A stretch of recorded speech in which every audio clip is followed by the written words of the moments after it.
Hi everyone, welcome at Rank Plus. Here I am Achal Gupta, your chemistry mentor. हम लेके आए हैं line by line NCERT discussion में आपका chapter atoms and molecules. So I hope you guys are ready पढ़ने के लिए कि भाई इस चैप्टर में आज हम करने क्या वाले. पहले ये क्लैरिटी ले लो. मैं आपको बताने वाली हूँ कि इस चैप्टर से कहाँ से क्वेश्चन आने हैं और एनसीईआरटी में कौन कौन सी चीजें आपको पढ़नी है. एक्सप्लेनेशन के लिए आपको सेशन देखने पड़ेंगे प्रॉपर तरीके से. अभी की क्लास में हम सिर्फ आपको बताएंगे कि ये चीजें पढ़नी है और थोड़ा थोड़ा एक्सप्लेन भी कर देंगे, क्योंकि एक्सप्लेनेशन के बिना मजा कहाँ आता है, वो तो करना ही पड़ता है. तो आई होप सब बढ़िया चल रहा है, लाइफ चिल चल रही है, मजे में चल रही है. आई एम सॉरी आज सैम्पल पेपर आपका थोड़ा सा नहीं हो पाया है. As you know guys I am not well, but ये क्लास आपकी आई है क्योंकि आपको पढ़ना जरूरी है. एटम्स एंड मॉलिक्यूल बहुत अच्छा चैप्टर, इंपॉर्टेंट चैप्टर में से है. तो एक बार इसको समझते हैं क्या क्या हो सकता है और क्या क्या क्वेश्चन आ सकते हैं यहाँ से.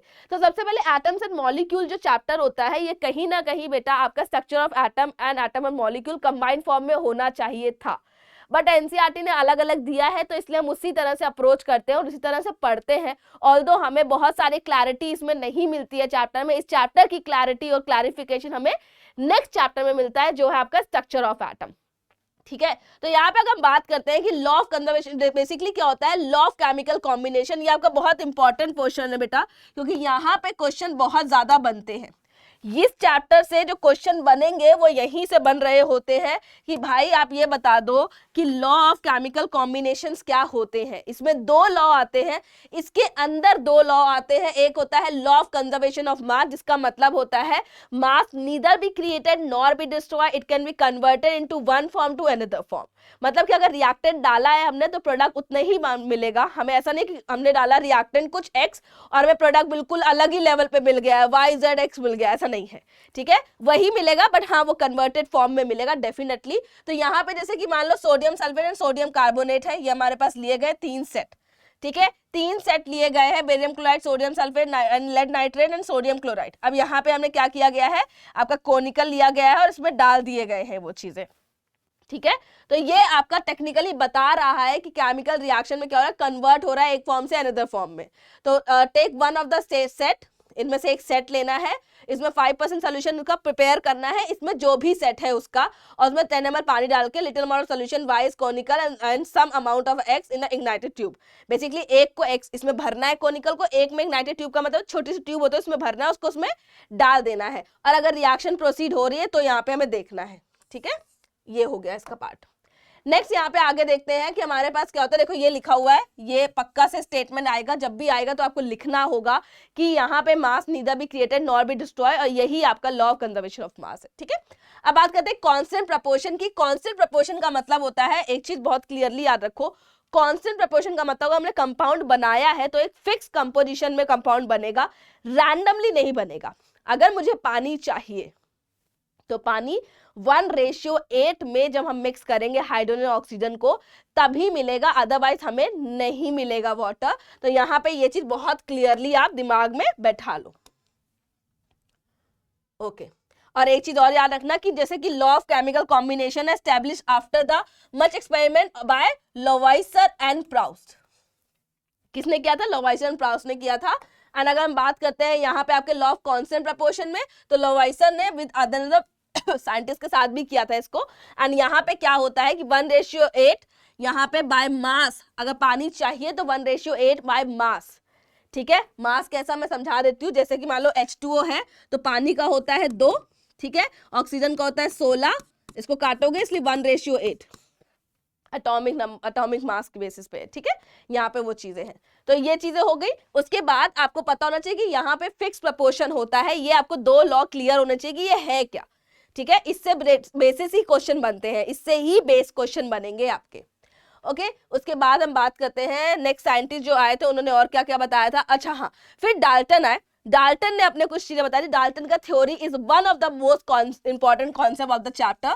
यहां से क्वेश्चन आएगा ही आएगा कि डाल्टन की एटॉमिक थ्योरी बता दो क्या थी. ठीक है, डाल्टन की एटॉमिक थ्योरी क्या थी. देखो इस चैप्टर तक हमें यह था कि जो भी आए उन्होंने ये बताया कि जो एटम होता है वो टूटता नहीं है. एटम अनकट है, ऐसा पार्टिकल है जो टूटेगा नहीं. एटम के आगे कुछ है नहीं, स्मॉलेस्ट है उसके आगे कुछ नहीं, सब कुछ एटम से मिलकर बना है, और एटम बोल सकते हैं उसके आगे कुछ है ही नहीं. एटम खत्म, एटम के बस एटम तक ही जिंदगी है, उसके आगे कुछ नहीं है. तो यहाँ पे तक हमें एटम के अंदर के बारे में कुछ भी नहीं पता था। ये चीज क्लियरली दिमाग में रखो कि जब हम ये चैप्टर पढ़ रहे हैं तो सब एटॉमिक पार्टिकल के बारे में कुछ पता नहीं था। ठीक है, तो यहाँ पे बोला इन्होंने कि भाई देखो, इन्होंने सिंपल सा बोला कि ये टाइनी पार्टिकल होते हैं, ये याद कर लेना, पक्के आते हैं कि एटम जो होते हैं टाइनी पार्टिकल होते हैं और यही टाइनी पार्टिकल केमिकल रिएक्शन में पार्टिसिपेट करते हैं। हमने कहा ये बात तो सही है। एटम जो होते हैं इनडिविजिबल होते हैं, वो डिवाइड नहीं किए जा सकते हैं। एटम जो होते हैं कि atom of the given element are identical in mass and chemical properties. अगर सेम एलिमेंट का हमने एटम उठाए हैं, मान लो एक एलिमेंट के मैंने एटम उठा लिए, मल्टीपल एटम उठा लिए, तो वहां पे वो मास में आइडेंटिकल होंगे एंड उनकी केमिकल प्रॉपर्टीज में आइडेंटिकल होंगे। अगर मैं डिफरेंट एलिमेंट उठाती हूँ तो उनके मास में, उनकी केमिकल प्रॉपर्टी में क्या होगा, डिफरेंस होगा। तो यहाँ पे ये फेल हो गए थे आइसोटोप्स और आइसोबार्स के बारे में बताने में, क्योंकि इन्होंने ये चीज बोल दी।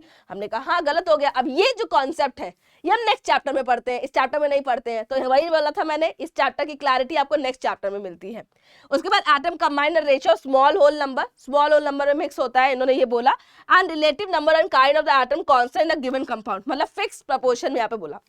यहाँ से एक क्वेश्चन आता है, वो ये आता है कि डाल्टन के जो भी यहाँ पे थे पॉस्टुलेट से, उनमें से कौन सा पॉस्टुलेट्स आपका लॉ ऑफ कांस्टेंट प्रपोर्शन को, लॉ ऑफ हम बोल सकते हैं कंजर्वेशन ऑफ मास को रिप्रेजेंट करता है। तो ये करता है लॉ ऑफ कांस्टेंट प्रपोर्शन को, लास्ट वाला जो है, एक मिनट, ठीक है। एंड कंजर्वेशन ऑफ मास में क्या होता है कि जो केमिकल ये है ये है, ठीक है, ये रहा। ये दो याद रखना, ये पूछे जाते हैं तो आपको लिखने पड़ते हैं। अगर उसको क्वेश्चन बनाना होगा तो वो इस टाइप से बनाएंगे। अब देखो, इन्होंने यहाँ पे लॉ ऑफ कांस्टेंट प्रपोर्शन में बताया है, law of mass of conservation में बताया है कि 5.3 ग्राम सोडियम कार्बोनेट लिया, रिएक्ट किया 6 ग्राम से एसिटिक एसिड से, प्रोडक्ट बन गए ये। आप ऐड करोगे दोनों जगह बराबर आएगा, ठीक है, दोनों जगह आप मास ऐड करोगे बराबर आएगा, जितना रिएक्टेंट का आएगा उतना ही प्रोडक्ट का आएगा, और ये हमें प्रूव कर देगा कंजर्वेशन ऑफ मास के लॉ को। ओके, सेम लेवल पे क्वेश्चन है, पोस्टुलेट्स बताने हैं आपको, सेम मैंने बोला था पोस्टुलेट्स आएगा। अब आई कि व्हाट इज एटम, ठीक है, एटम क्या होते हैं। हमें ये पता है कि एटम जो होते हैं, हम बोल सकते हैं कि मतलब बिल्डिंग बन रही है, मान लो बिल्डिंग बन रही है, तो जो ईंट है, राइट, जो ब्रिक है, जो एक सिंगल ब्रिक है, वो आपका एटम है। उसको ही हम जब जोड़ते जाएंगे तो एक वॉल बनेगी, उन वॉल्स को ही जोड़ते जाएंगे तो हमें क्या मिलेंगे, घर बन जाएगा हमारा, है ना, स्वीट होम बन जाएगा।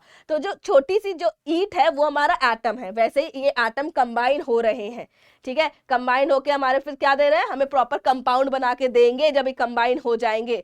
तो जब ये बार बार कंबाइन हो रहे, बिल्डिंग ब्लॉक्स बोल सकते हैं बिल्डिंग का, वो एटम होते हैं और इंडिविजिबल होते हैं, टूटते नहीं है। एटम इज द स्मॉलेस्ट हम बोल सकते हैं पार्टिकल, ठीक है, इज वेरी स्मॉल और स्मॉलर देन एनीथिंग इमेजिन कर सकते हो, उससे सबसे छोटा है, सबसे छोटा है।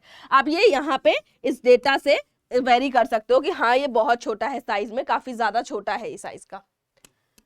ओके, उसके बाद ठीक है, ये इमेज वगैरह ऐसा कुछ इंपॉर्टेंट नहीं, जस्ट फॉर योर एक्सप्लेनेशन दी गई है और कुछ ऐसा नहीं है। What are the modern day symbol of atom and different element. अब क्या हुआ था बेटा, हमने एटम तो बता दिए, अब एटम को एक्सप्लेन करना था। हमने कहा हमें सिंबल तो चाहिए होंगे, क्योंकि हर जगह में अगर ऐसे लिखूं कि हाइड्रोजन, ठीक है, ऑक्सीजन, तो ये बहुत डिफिकल्ट हो जाएगा। तो हमने कहा हमें सिंबल्स चाहिए इनके लिए, राइट, इनके लिए सिंबल चाहिए, एलिमेंट के लिए, एटम के लिए सिंबल चाहिए। तो हमने कहा, डाल्टन आया, डाल्टन ने कहा मैं बताता हूँ क्या कर सकते हैं। उन्होंने बताया कि सिंबल ले लो ये चीज, तो हमने सिंबल ले लिया। हमने कहा ठीक है सिंबल ले लेते हैं। अब उन्होंने ये सिंबल्स बताए, ये सिंबल ऑल पूछे नहीं जाते, बस आपको बताने के लिए बता रही हूँ, ये सिंबल्स बताए। हमने कहा ये तो हमारे लिए इजी नहीं है, तो हमारे डिफिकल्टी लेवल बढ़ा रहा है, इस तरह से तो काम नहीं हो सकता है। तो फिर हमारे बर्जीलियस आए और इन्होंने बोला कि ये काम करते हैं, ऐसे नहीं करते हैं, हम क्या करते हैं, एलिमेंट जो है उसके पहले और दूसरे लेटर को पिक कर लेते हैं और उससे उसका नेमिंग रख देते हैं। हमने कहा सही आइडिया, बढ़िया लग रहा है ये आइडिया तो हमें, तो हमने वही चीज अप्लाई करी। फिर क्या हुआ कि हम करते गए, अब हमारा ये होता है कि हमने कहा मल्टीपल रूल्स बन गए। आई होप आपको रूल्स पता होंगे, कभी कभी पहला कैपिटल लिखना है, सेकंड वाला स्मॉल में लिखना है, कभी कभी जरूरी नहीं कंटिन्यूसली में 2 अल्फाबेट लेने हैं, हो सकता है पहला और तीसरा लिया जाए, ये बहुत सारी चीजें हो सकती है। क्लोरीन के लिए CH नहीं होता है, राइट, CL होता है, L स्मॉल होता है, C कैपिटल होता है, ये सारी चीजें होती है, रूल्स होते हैं ये। ओके, तो ये एक बार देख लेना रूल जो होते हैं। फिर उसके बाद क्या हुआ, और IUPAC जो होता है ये होती है international union, like union of pure and applied chemistry. अब सारी अथॉरिटी इनके पास होती है, जब भी कुछ नया इन्वेंट होता है या पता चलता है तो यही होते हैं जो उनके सिंबल्स या नेमिंग या कोई भी फिक्स हम बोल सकते हैं चीजें देते हैं। हम इनके पास जाके एप्लीकेशन लगाते हैं कि हमने ये इन्वेंट किया है या ये चीजें की है, ये उसको क्या करेंगे, नेमिंग देंगे, जो भी करना है वैलिडेशन वो ये देंगे। ठीक है, अब जो नेमिंग हुई थी, जो बर्जीलियस ने दिया था, वो तो ये था कि भैया पहला अल्फाबेट ले लिया, पहला तीसरा ले लिया, ऐसे करके किया। इसके अलावा या फिर जहां पे वो इन्वेंट किए गए थे उसके बेसिस पे लिए गए, या जिस जगह से थे उसकी वजह से लिए गए, या उनकी कुछ ऐसी स्पेशल प्रॉपर्टी थी, ऐसा कोई कलर था जिसकी वजह से उसको लिए गए। तो बहुत सारे मल्टीपल फैक्टर लगाए गए, उसके बाद उनको रखा गया था उनका नाम। ठीक है, उसके बाद उनको रखा गया था, ऐसा नहीं कि बस रख दिया कुछ भी। ठीक है, हाइड्रोजन के लिए H है, सिंगल या एल्युमिनियम के लिए Al है, नॉट Al, कैपिटल L नहीं है। ये जो है कोबाल्ट के लिए जो O है, सेकंड वाला जो अल्फाबेट होगा वो आपको स्मॉल्स में लिखना है, कैपिटल्स में नहीं लिखना है। ठीक है, तो ये सारी चीजें हैं। जिंक में देख लो, जिंक का केस है, पहला और तीसरा लिया गया, क्लोरीन में पहला और तीसरा लिया गया है। ठीक है, जर्मन और ग्रीक के वर्ड्स भी लिए गए थे। आयरन के लिए लिया गया है लैटिन वर्ड फेरम से, सोडियम का ठीक है नाट्रियम से लिया गया है। ये सारी चीजें यहाँ से ली गई हैं। तो बहुत सारे मल्टीपल फैक्टर रख के नाम रखे गए थे। यहाँ से क्वेश्चन बहुत ज्यादा कुछ ऐसा नहीं बनाते हैं वो लोग, तो ये थोड़े से आपको याद करने पड़ेंगे। नो अदर ऑप्शन देन याद करने के अलावा आपको ये बेसिक याद करने पड़ेंगे। अगर देंगे तो वो यहीं से देंगे, इसके बाहर कहीं से नहीं आएगा। ठीक है, नेक्स्ट क्या होता है, एटॉमिक मास क्या होता है। एटॉमिक मास क्या होता है, अब एटॉमिक मास के केस में क्या हुआ कि भैया एटम जब इतना छोटा था, एटम जब इतना छोटा था तो एटम का मास निकालना, हर एक एटम का मास निकालना बहुत डिफिकल्ट हो रहा था हमारे लिए। तो हमने कहा अब हम क्या करें, तो हमने कहा अगर हम लोग वेजिटेबल खरीदने जाते हैं तो हम तराजू का इस्तेमाल करते हैं। अगर मुझे 5 kg चाहिए, मान लो मुझे 5 kg एप्पल चाहिए, तो मैं इधर एप्पल रखूंगी 5 kg, मैं एप्पल रखना शुरू करूंगी, मुझे नहीं पता वो 5 kg है कि नहीं है। मैं दूसरी साइड क्या करूंगी, 5 kg का वेट रखूंगी। जब वो बराबर हो जाएगा तो मुझे बता देगा कि जो एप्पल रखे ये 5 kg है। समझ रहे हो, तराजू जो होता है। तो वैसा ही यहाँ पे हुआ कि हमने काम किया, हमने कहा एक एटम लेते हैं, राइट, एक एटम लेते हैं, रेफरेंस लेते हैं, उसके वेट से हम लोग क्या करेंगे, कंपेयर कर लेंगे एटम को और हमें पता चल जाएगा। तो उन्होंने एटॉमिक मास इस तरह से निकाले थे। तो जो हमने लिया था, जो हमारा तराजू का वेट होता है, वो इस केमिस्ट्री में एटॉमिक मास के लिए क्या था, कार्बन 12 था। ठीक है, कार्बन 12 को लिया गया था।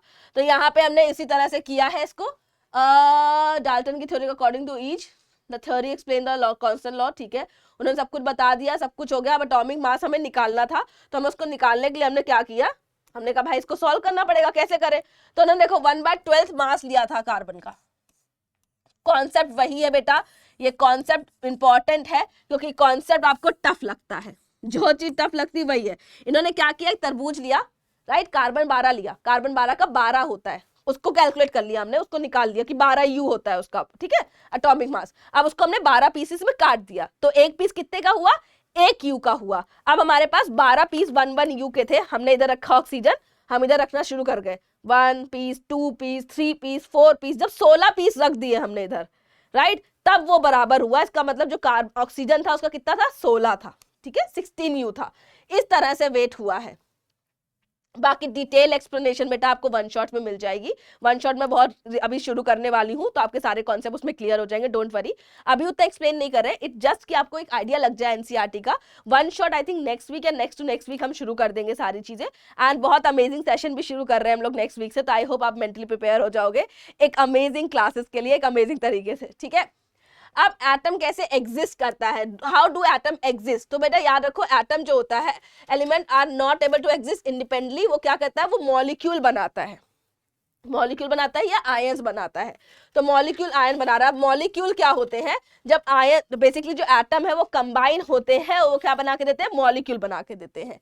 एटम जो है कंबाइन हो रहे हैं, दो ज्यादा एटम जो है कंबाइन हो रहे हैं केमिकली, वो क्या करके दे रहे हैं, वो बल को बाउंड कर रहे हैं और उससे हमें मॉलिक्यूल बन रहा है। तो हमारे पास दो तरह के मॉलिक्यूल होते हैं, molecule of element and molecule of compound. Molecule of element का मतलब होता है कि एक ही तरह के एटम कंबाइन हो रहे हैं। जैसे कि मान लो मैं बोलूं ऑक्सीजन, ऑक्सीजन ही ऑक्सीजन कंबाइन हो रहा है, ऑक्सीजन O3 है, ये मॉलिक्यूल है। ठीक है, मतलब बेसिकली मॉलिक्यूल ऑफ एलिमेंट है। ठीक है, मॉलिक्यूल ऑफ कंपाउंड की अगर मैं बात करती हूँ तो यहाँ पे क्या होता है, लाइक डेफिनेट प्रोपोर्शन में डिफरेंट एटम कंबाइन होते हैं। जैसे कि आप देखो कार्बन डाइऑक्साइड में कार्बन है और 2 ऑक्सीजन है, राइट। पानी में आपका 2 हाइड्रोजन और 1 ऑक्सीजन है, ये डिफरेंट हम बोल सकते हैं। ये देखो यहाँ पे गिवन है, यहाँ पे डेफिनेट प्रोपोर्शन में इनको डाला गया है और हमें यहाँ पे मिल गया है आपका स्पेसिफिक जो भी हमें चाहिए, ठीक है, मॉलिक्यूल चाहिए, मॉलिक्यूल ऑफ कंपाउंड। आयंस कैसे बनते हैं? आयंस बनते हैं जब एटम जो होता है वो अपने इलेक्ट्रॉन को डोनेट करता है या गेन करता है, देता है या गेन करता है, तो उस पर उसके चार्जेस आ जाते हैं। अगर वो इलेक्ट्रॉन देता है, उसने इलेक्ट्रॉन देने की टेंडेंसी जो मोस्टली मैटर्स में होती है, तो पॉजिटिव चार्ज अटेन करता है। इलेक्ट्रॉन लेने की टेंडेंसी होती है तो नेगेटिव चार्ज अटेन करता है, और लेने की टेंडेंसी मोस्टली बेटा नॉन मैटर के पास होती है। ओके, ये कंपोजिशन बेटा बाय मास है, याद रखना, ठीक है। डेफिनेट प्रोपोर्शन में कंपोजिशन बाय मास है बेटा यहाँ पे। अब केमिकल फॉर्मूला अगर हमें लिखना है तो हमें कुछ नहीं करना है, यहाँ पे हमें ज्यादा कुछ नहीं करना है केमिकल फॉर्मूला में। ये मैं आपको सिखाऊंगी, जब हम लोग वन शॉट करेंगे मैं आपको सिखाऊंगी, बट ये आता है। इसमें प्रॉपर क्लैरिटी नहीं मिल पाती क्योंकि इस चैप्टर में आप वैलेंसी को डिटेल में नहीं पढ़ पाते हो, क्योंकि आपको इलेक्ट्रॉन का डिस्ट्रीब्यूशन नहीं पता होता है। तो ये जो क्लैरिटी मिलती है आपको नेक्स्ट चैप्टर में मिलती है, लेकिन जब वन शॉट करेंगे तब मैं पूरा कंबाइंड फॉर्म में लेके आऊंगी, तब मैं आपको पूरी तरह से सिखा दूंगी, ठीक है। बट ये हमें करना है, याद रखना, ये हम करेंगे, छोड़ेंगे नहीं, और ये आपको याद करने पड़ेंगे, ठीक है। ये आपको याद करने पड़ेंगे, थोड़ा सा करना पड़ेगा बेटा, आई एम सॉरी, मैं इसमें कुछ नहीं कर सकती हूँ, यू हैव टू लर्न, ठीक है। कैसे निकाले जाते हैं मैं बता देती हूँ। जैसे मान लो यहाँ पे है, नीचे वैलेंसी लिखते हैं और वैलेंसी को क्रॉस कर देते हैं, और उसको अगर मान लो कोई नंबर है, एक के पास 2 है, एक के पास 4 है, तो हम लोग उसको कॉमन फैक्टर से डिवाइड कर देते हैं, तो 1 और 2 हो जाएगा, राइट, 1 और 2 हो जाएगा।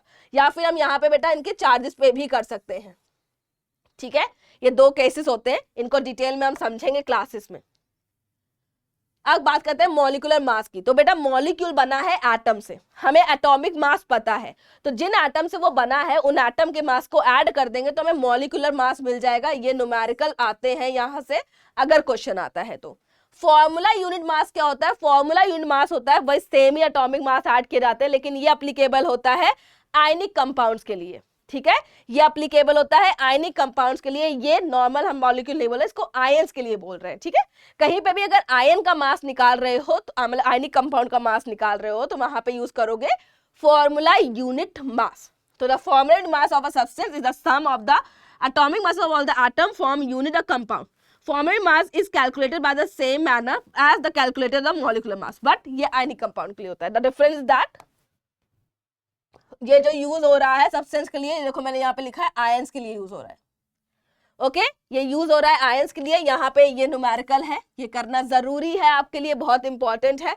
तो ये रहा ऑल ओवर चैप्टर के जो भी हमारे पास हो सकता है कॉमन फैक्टर्स एंड ऑल।